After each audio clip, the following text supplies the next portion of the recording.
भाइयों, जय श्री कृष्णा, जय श्री राधे। आप सभी का स्वागत है हमारे गोगा जी वीडियो चैनल में। और मैं हूं आपका भाई श्री कृष्ण शास्त्री जलाइठा से। कैसे हो भाई बंधु आप लोग?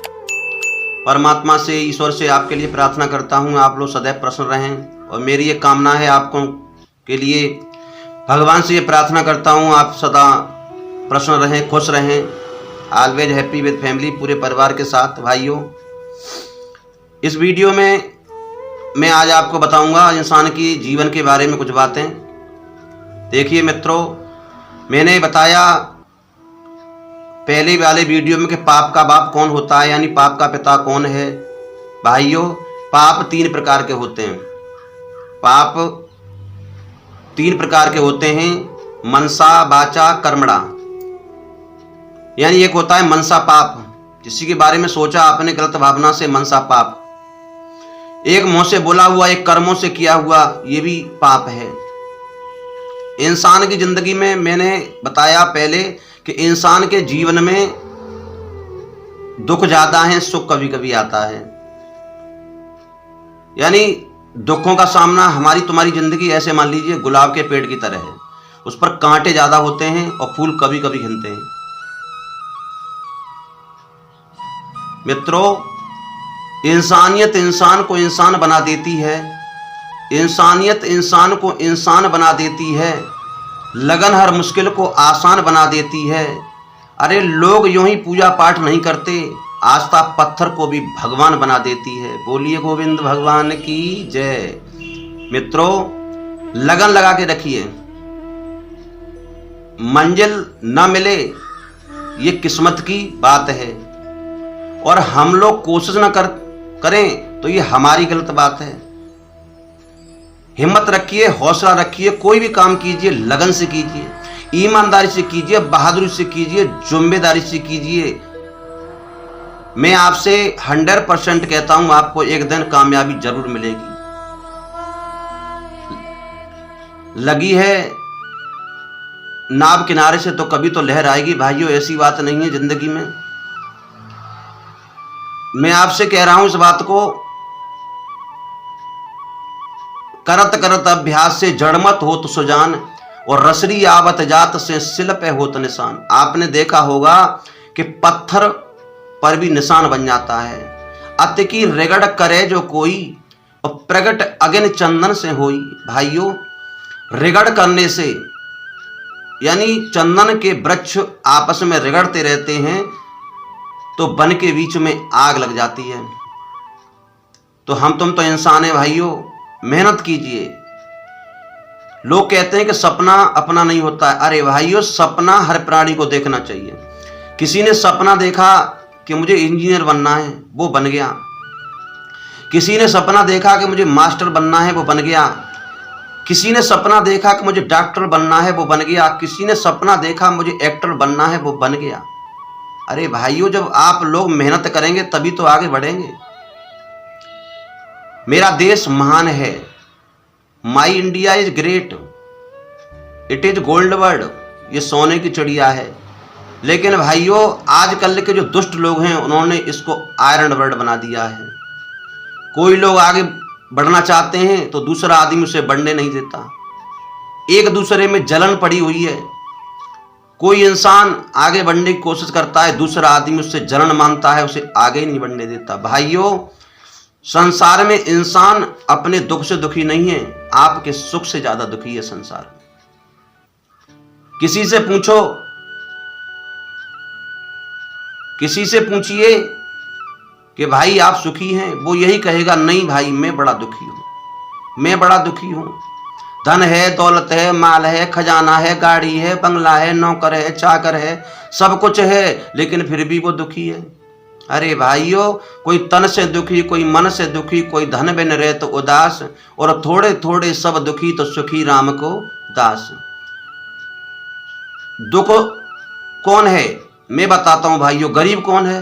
देखिए, मैं गरीब उस इंसान को मानता हूं भाइयों जो हाथ पैरों से विकलांग है, जो चल नहीं सकता, जो देख नहीं सकता, जो खा नहीं सकता, वो गरीब है। जिसे भगवान ने हाथ पैर दिए हैं तो वो काय का गरीब है भाइयों, लेकिन वो अपने कर्मों का गरीब है। वो इंसान गरीब नहीं है, वो इंसान है अपने कर्मों का गरीब। कर्म करता नहीं है, कर्म को दोष देता है। अरे भाइयों, जब तुम कर्म ही नहीं करोगे तो कर्म क्या करेगा।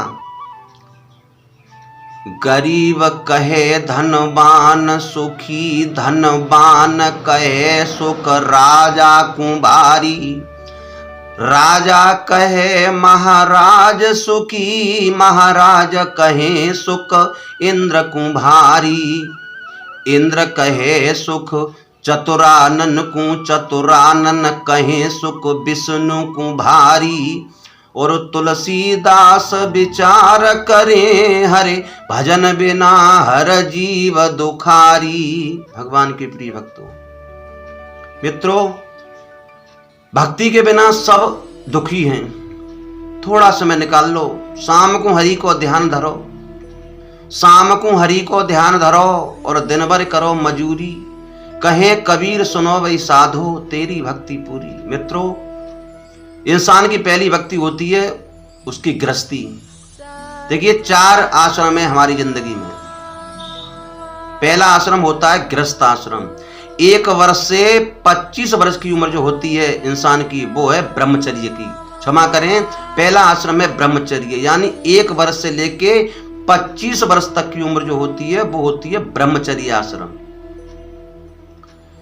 25 से 50 वर्ष की उम्र जो होती है वो होती है गृहस्थ आश्रम। अब 50 से 75 वर्ष की उम्र जो होती है वो होती है वानप्रस्थ आश्रम।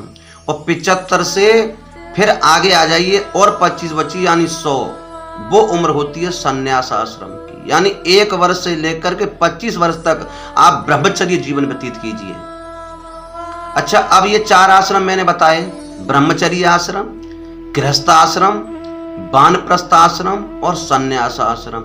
अब इसमें सबसे बड़ा कौन है? तो सबसे बड़ा आश्रम है हमारा जीवन गृहस्थ का। गृहस्थी जीवन होती है भाइयों, वो हमारा सबसे बड़ा आश्रम होता है।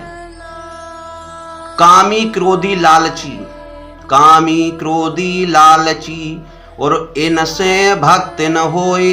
भक्त करे कोई सूरमा, तो जात धर्म सब खोए। यानी जात धर्म सूरवीर ही भक्ति कर सकता है। आइए भक्तों, इंसान की ये तो अब मैंने बता दिए दुख, अब सुख कितने हैं। तो ये तुलसीदास ने रामायण में लिख दिया है कि सुख कितने हैं। तो इस चौपाई पर गौर करते हैं जो सामने दिखाई दे रही है आपको, कि पहलो सुख निरोगी काया, और दूसरो सुख जे घर में माया। तीसरो सुख जे चतुरा नारी, और चौथो सुख सुत यज्ञाकारी।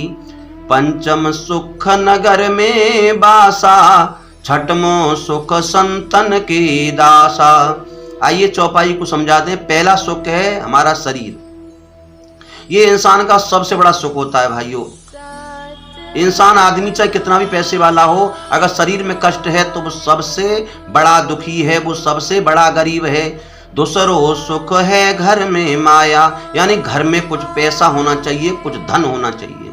तीसरो सुख है चतुरा नारी। भाइयों, तीसरा सुख मनुष्य का होता है, घर की स्त्री सुशील होनी चाहिए, सज्जन होनी चाहिए, पतिव्रता होनी चाहिए, तब गृहस्थ की जीवन की गाड़ी चलती है। चौथो सुख सुत आज्ञाकारी। भाइयों, औलाद जो होती है घर में वो आज्ञाकारी होनी चाहिए, पुत्र होना चाहिए, घर में लड़का नहीं होना चाहिए। अब आप लोग सोच रहे होंगे लड़का पुत्र एक ही बात है। भाइयों, लड़का और पुत्र एक ही बात नहीं है। पुत्र एक हो, लड़का 10 हो, एक काफी होता है। चौथा सुख हो गया पंचम सुख नगर में बासा, यानी 5वां सुख नगर में इज्जत होनी चाहिए, संसार में सम्मान होना चाहिए। छठवां सुख संतन के दासा। छठवां सुख जो तुलसीदास जी ने बताया है वो है हमारा कि अंत समय संतों के चरणों में अपने जीवन को अर्पण कर दीजिए। क्षमा करें भाइयों, वीडियो थोड़ी लंबी हो रही है, इसलिए मैं यहीं पर विराम दे रहा हूँ। मिलूंगा आपसे अगले वाली वीडियो में और आपको बताऊंगा भगवान श्री राम की वंशावली, यानी भगवान श्री राम की वंशावली बताऊंगा शुरू से लेके लास्ट तक। आप लोग ये मेरे वीडियो देखते रहें।